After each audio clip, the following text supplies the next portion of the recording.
Assalamualaikum warahmatullahi wabarakatuh. Perkenalkan nama saya Artika Sri Devi dengan NIM C1S123. Hari ini saya akan membuat video untuk menjelaskan dan menganalisa dari 4 studi kasus dalam UTS mata kuliah Digital Marketing dengan dosen pengampu Pak Bambang Purnomo, Sarjana Ekonomi, Magister Manajemen, jurusan Manajemen Fakultas Ekonomi dan Bisnis Universitas Jambi. Untuk yang pertama ada strategi digital marketing sederhana untuk pengusaha kopi lokal di Jambi. Nah, tujuan pemasarannya yaitu meningkatkan brand awareness kopi lokal Jambi. Yang kedua yaitu meningkatkan penjualan melalui pemesanan via Instagram dan WhatsApp. Nah, yang ketiga yaitu menarik pelanggan tetap dalam 3 bulan. Nah, untuk target pasarnya itu yang pertama yaitu usia sekitar 18 sampai 35 tahun, pecinta kopi, mahasiswa, pekerja muda di area Jambi. Nah, lalu ada penyuka produk lokal dan gaya hidup ngopi santai. Lalu ada kanal digital yang digunakan, yang pertama ada Instagram, di mana Instagram ini sebagai etalase produk dan tempat promosi utama. Yang kedua yaitu WhatsApp Business, untuk pelayanan pelanggan dan transaksi langsung. Lalu ada jenis konten yang akan dibuat, yang pertama ada foto dan video proses pembuatan kopi lokal atau storytelling produk. Nah, yang kedua ada testimoni pelanggan dan video review singkat. Nah, untuk cara mengukur keberhasilan kampanye itu ada 3. Yang pertama yaitu pertumbuhan jumlah followers dan engagement rate di Instagram. Nah, yang kedua ada jumlah chat atau pemesanan melalui WhatsApp. Yang ketiga ada peningkatan penjualan bulanan, minimal 15-20% lah. Nah, yang kedua, mengenai studi kasus yang kedua, ada analisis strategi digital marketing UMKM fashion lokal.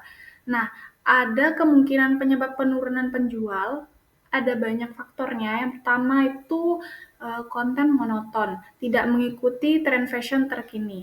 Yang kedua ada kurang interaksi dengan audiens atau engagement rendah. Yang ketiga, tidak ada strategi iklan berbayar seperti Facebook Ads atau Instagram Ads. Yang keempat, ada kurangnya optimasi visual produk seperti foto tidak menarik. Nah, yang terakhir, tidak ada program loyalitas pelanggan. Lalu ada solusi strategisnya, ada banyak caranya. Yang pertama, lakukan refresh konten dengan gaya visual yang trendy dan profesional. Lalu gunakan fitur Reels dan TikTok untuk menampilkan mix and match produk. Lalu adakan giveaway atau flash sale setiap bulan. Gunakan influencer mikro yang relevan dengan target pasar lokal. Lalu ada pasang iklan berbayar atau ads untuk menjangkau audiens baru. Nah, lalu ada bangun hubungan pelanggan dengan respon cepat dan personalisasi pesan.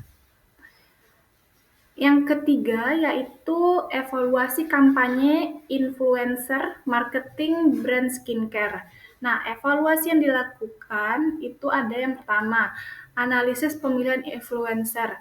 Apakah sesuai dengan target pasar seperti usia, gender, dan audiens. Lalu, cek harga komunikasi influencer. Apakah benar-benar menggunakan produk atau hanya promosi singkat saja. Lalu ada tinjau durasi dan frekuensi posting. Mungkin terlalu singkat untuk menimbulkan efek pembelian. Nah, yang terakhir ada evaluasi pesan kampanye. Apakah fokus pada manfaat nyata produk atau hanya pada endorsement. Lalu ada indikator keberhasilan kampanye influencer marketing, seperti engagement rate, seperti like, komentar, share, dan mention. Yang kedua ada peningkatan traffic ke website atau media sosial brand. Lalu ada kenaikan jumlah followers baru setelah kampanye. Nah, yang terakhir yaitu peningkatan konversi penjualan melalui kode promo unik influencer.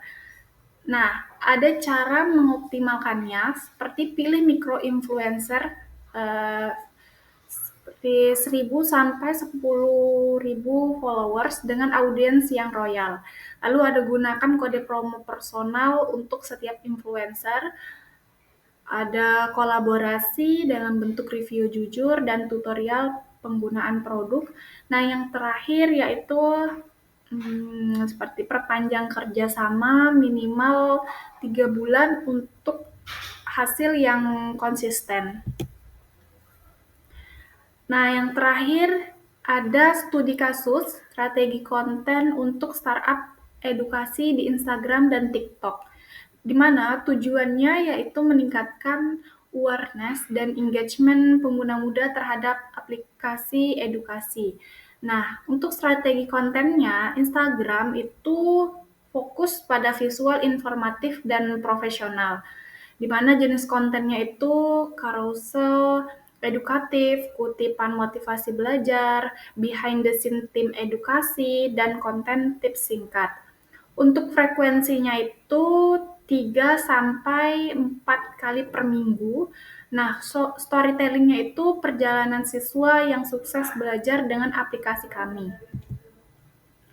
Lalu ada TikTok. TikTok ini fokus pada hiburan edukatif seperti edutainment ya. Nah, jenis kontennya itu video lucu tapi informatif. Misalnya, belajar tanpa untuk challenge ya, Q&A interaktif dan tips cepat belajar.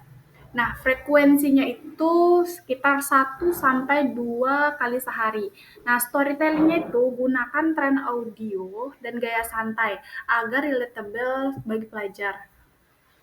Nah, yang terakhir ada pendekatan storytelling yang efektif, seperti ceritakan kisah nyata pengguna atau sukses story. Terus gunakan narasi ringan dan emosional dari susah fokus jadi juara kelas. Nah, yang terakhir ada tampilkan identitas merek sebagai teman belajar, bukan sekedar aplikasi. Baik, sekian penjelasan saya mengenai 4 studi kasus tadi. Saya mohon maaf apabila ada salah kata maupun perbuatan dalam video ini. Saya akhiri. Terima kasih. Assalamualaikum warahmatullahi wabarakatuh.